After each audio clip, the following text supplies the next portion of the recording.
Listrik statis adalah listrik yang tidak mengalir.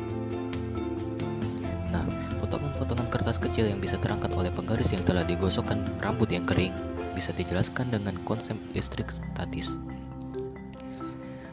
Menurut konsep muatan listrik, benda dibagi menjadi dua. Ada benda yang bermuatan positif. Benda bisa dikatakan bermuatan positif jika jumlah proton lebih besar daripada jumlah elektron di dalam atomnya. Sementara benda bisa dikatakan sebagai benda yang bermuatan listrik negatif jika jumlah proton lebih kecil daripada jumlah elektron di dalam atomnya.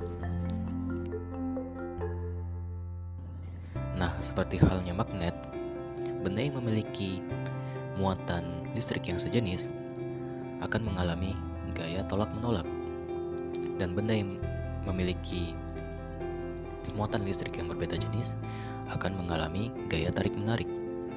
Gaya ini lebih sering dikenal sebagai gaya Coulomb.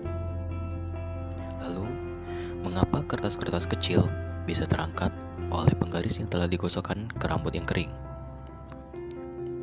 Jadi, rambut yang kering memiliki banyak elektron.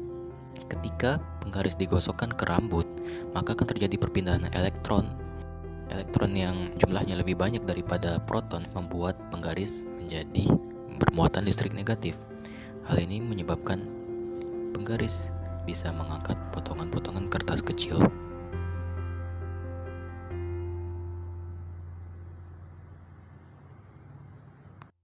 Baiklah, sekian dari saya. Penggaris bisa mengangkat potongan-potongan kertas kecil.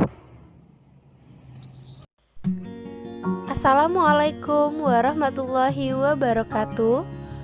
Halo anak-anak Indonesia yang cerdas, selamat datang kembali ya di kanal YouTube Kelas Bu Hanin.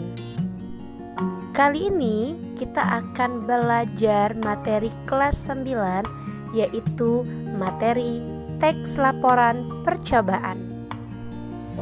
Mari kita awali materi hari ini dengan sama-sama melafazkan lafaz basmalah. Bismillahirrahmanirrahim.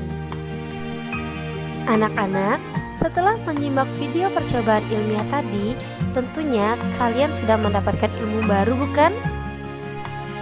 Percobaan yang telah kalian simak tadi adalah uji coba listrik statis pada rambut yang kering. Nah, berkaitan dengan percobaan ilmiah, sebenarnya apa sih manfaat percobaan ilmiah?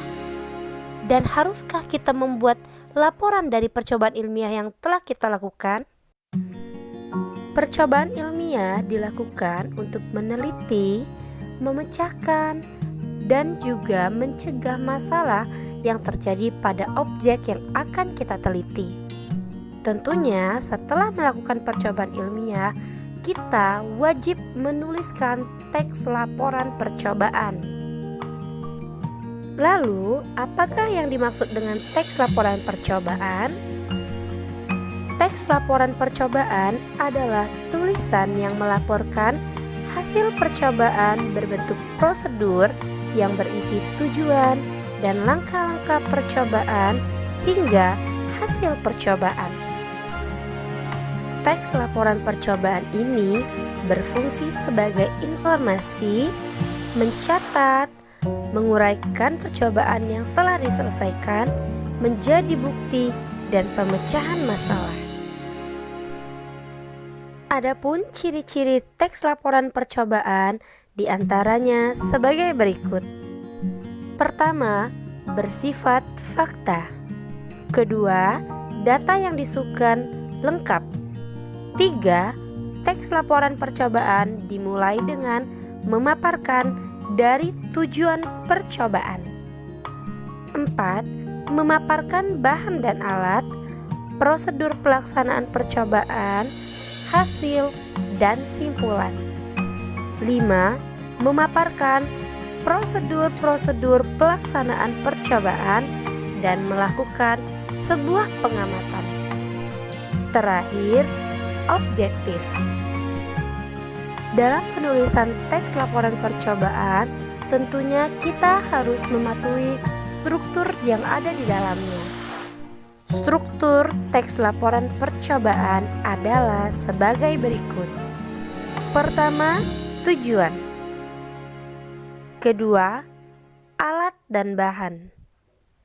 Setelah itu, ketiga, langkah-langkah. Keempat, hasil percobaan. Dan terakhir, kita menuliskan simpulan percobaan.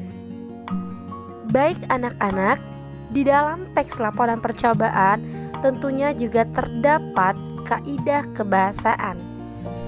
Adapun kaidah kebahasaan yang akan kita bahas di sini adalah kalimat deklaratif dan kata tugas.